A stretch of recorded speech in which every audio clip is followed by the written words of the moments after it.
There's been a lot of talk lately about debt funds, especially over the last 6 months to a year.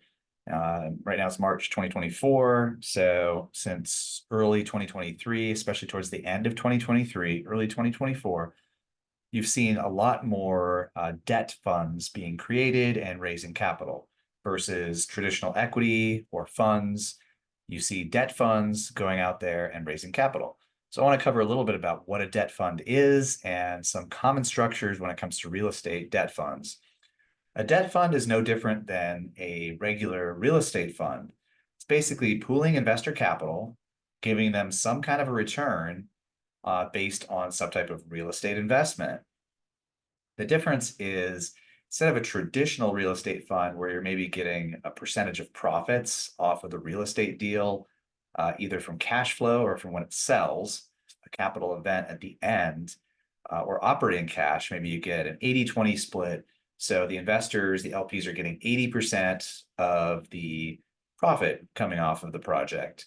In a debt fund, basically you're still raising the same amount of capital, putting it into some type of a deal, a real estate deal, but you're offering your investors more of a fixed income return. So they're getting 8%, 10% returns, and that's on an annual basis, but they're getting monthly or quarterly payments. So it's more like kind of like their loan. They're giving a loan. That's why they call it a debt fund.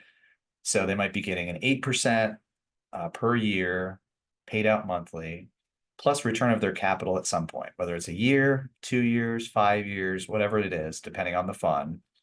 You're getting some type of return plus your money back. People look at it as a little bit more low risk than traditional equity investment. So they're seen as sort of a lower risk, regular fixed income return type of an investment. And essentially, if you look at interest rates over the last year or so, that's been part of the reason that you've seen an increase in debt funds because investors have capital and they look at what is my option? Okay, well, I can invest it in an equity play and maybe in 5 years I'll get 80% of the profit if there is any profit. We don't know what's going on with this market. Or should I be a little bit more risk sensitive, something lower risk, and I could put my money in a mutual fund or a bond, a T-bill, something like that, making 4, 5, 6, 7% on a regular annual basis in a lower risk investment.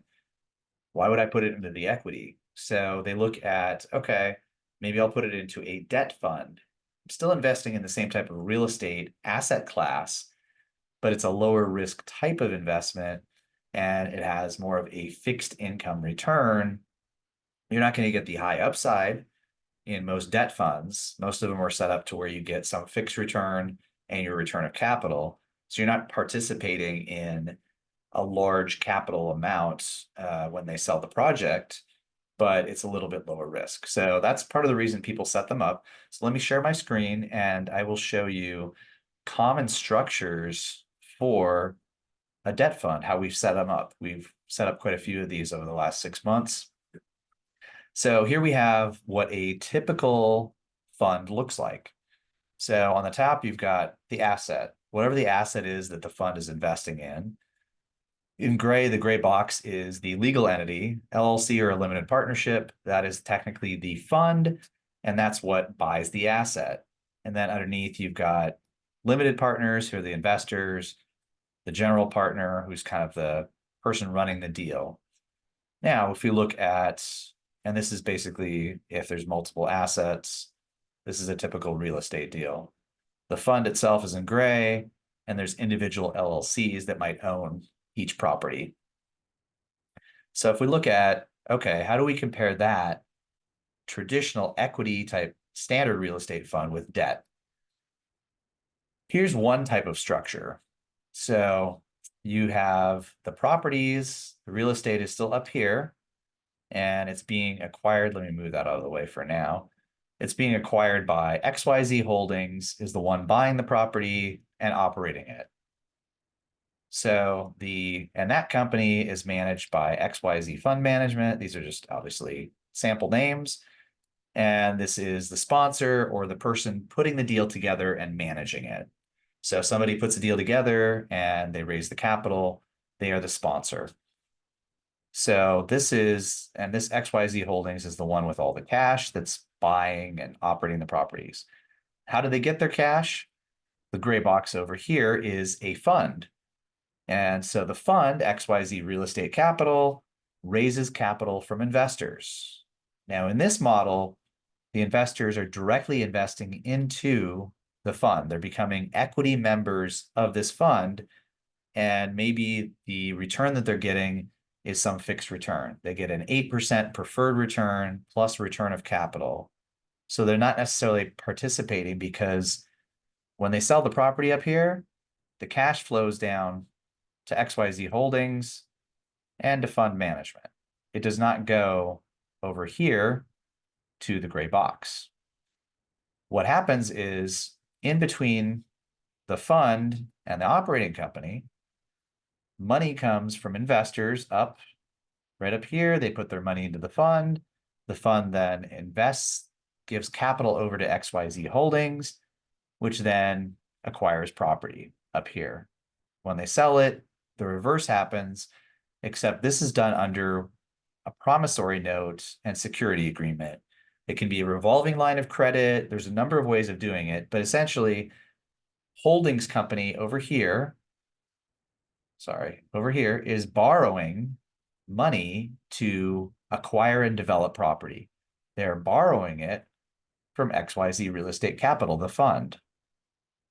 So as these properties are sold, they're paying back the amount of money that holdings owes to the fund. The fund then has all this capital, and then it pays back its investors, returns their capital plus maybe some set return. So usually it's based on, okay, maybe they're getting an 8% preferred return, which is basically an 8% annual return plus return of capital. So the line of credit would say, I'm borrowing your XYZ Real Estate Capital is acting as a bank, essentially. It's a debt fund where the investors are, in this model, they're equity owners of the fund, but all they're getting out of the fund is a certain preferred return and return of capital. They're not getting the upside of the sale of the property if there's a bunch of profit. That's one way to do it. Option two, it's similar. Here we have the properties up on top that are owned by XYZ Holdings. That's the holdings company that buys the property, fixes up the property, sells them. Here again, they are borrowing money under some kind of line of credit or promissory note, borrowing money from the fund, the debt fund. The money goes over, comes over here, goes up to acquire the property. And that money came from over here, the investors. The difference in this model is that these investors are not equity owners of XYZ Real Estate Capital. They're given a promissory note. So investor X says, here's $100,000. The fund then gives the investor a promissory note saying, XYZ, the fund, Real Estate Capital, is going to pay you back your $100,000 plus 8% per year under a promissory note or a loan and return your capital at some set date. So they're not equity owners of the fund, but they get the same return as the other equity owners did in the other structure. So the structure looks a little differently, but the end result is still the same. Whether they have equity or they have a promissory note, they are essentially getting some type of fixed return plus return of capital. And as part of this transaction, to protect these investors, because either this way, option one, or this way, option two, Mr. or Miss Investor puts their money into a shell, essentially. The fund is basically a shell that's acting as a bank, and it's loaning money out to the operating company that's going to then go use it for the property. So how is the investor protected? Well, essentially what XYZ Real Estate Capital has in the way that we structure it, some type of line of credit or loan agreement with a security agreement. And what that means is the fund, if they don't get paid back by the holdings company, they have either a security agreement that puts a security, like a lien on the properties potentially, whether it's a deed of trust or mortgage. That's one way of doing it.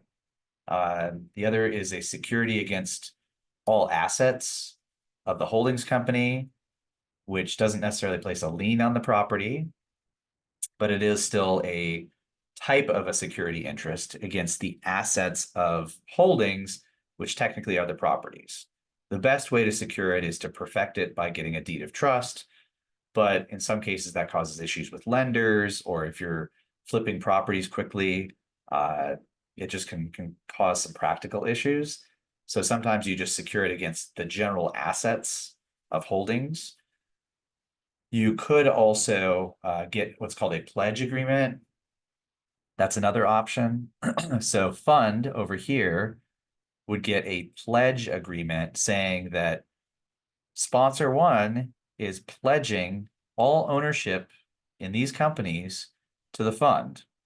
So if the fund and basically the investors don't get their money, what rights do they have? Well, the fund can pursue basically taking over, just like a bank would take over upon a foreclosure. The fund takes over holdings, takes over this whole structure, and now has control of all the properties and the assets.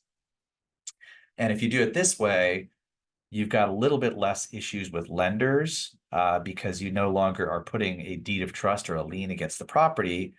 You're putting a pledge against the ownership of holdings, which owns the property. So it still probably has to be disclosed to a lender, but it is one other way around setting it up. So those are kind of some common ways that debt funds are set up in the real estate context. Option one, as a direct owner. And a variation of this would be the investors put their money in as members of this LLC. They get a fixed preferred return plus some small participation in profit. That could be an option too, depending on what investors are looking for. Maybe it's only a 6% annual return paid out. And then at the end, when they sell, then maybe there's some bump, a 10% profit or something that they get as well. That can be added in. It would have to be restructured a little bit, but that is an option. So this is more of a straight debt fund. They get a loan, goes into here, and then the fund uses it to loan it out, kind of like a bank.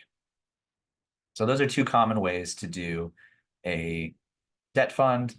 Hopefully this answered some questions. If you have any other questions, feel free to reach out anytime. You can email me, reach out to me, make sure you subscribe to the YouTube channel. I do quite a few different videos on topics.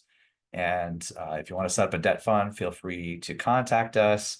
We usually charge a flat fee to set up a debt fund, depending on the complexity.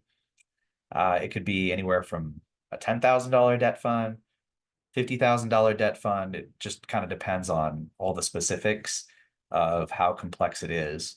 But that's kind of what we do. So feel free to reach out. Thanks for watching.